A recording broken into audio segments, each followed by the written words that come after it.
Hi viewers, ఈ ఆకు ఏంటో చెప్పండి. పొన్నగంటి కూర అండి.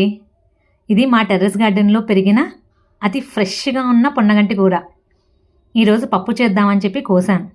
దీన్ని చాలా ఈజీగా పెంచేసుకోవచ్చు. ఏదన్నా ఒక కుండీలో వేస్తే చాలు, అది అలా పాకుతూ పెద్దగా అవుతుంది. మనం కోసే కొలది ఇంకా ఫ్రెష్ ఆకులు వస్తూనే ఉంటాయి. చాలా బాగా ఎక్కువ ఎదిగిపోయిందని చెప్పి కట్ చేసేసి నేను దాన్ని శుభ్రం చేసుకున్నాను ఇలా. ఇది చూసారా, ఒక్కొక్క నాటు అది ఒక్కొక్క ఏరు కింద అవుతుంది.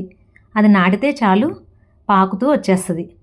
ఇది పల్లెటూరుల్లో అయితే చేలల పక్కన, పొలాల గట్టు వెంటన, చెరువుల పక్కన చాలా ఈజీగా మొలుస్తుంది.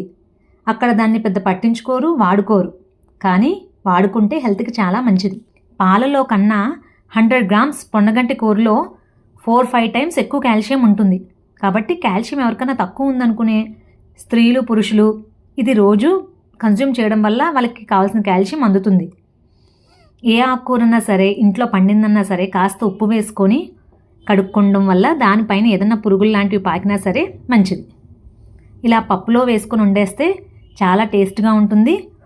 చాలా బాగా ఇంటిళ్ళ పాది కన్జ్యూమ్ చేయగలుగుతారు.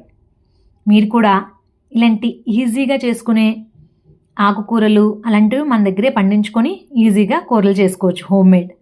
చూసారా ఎంత ఎమ్మీగా ఉందో, ఎంత గుమగుమలాడుతుందో. డయాబెటిక్ పేషెంట్స్ కూడా ఈ పొన్నగంటి కూర చాలా బాగా హెల్ప్ అవుతుందంట. ఇన్సులిన్ని కంట్రోల్లో ఉంచుతుంది. కాబట్టి దీన్ని రెగ్యులర్గా మీ వంటల్లో ఉండేలా చూసుకోండి.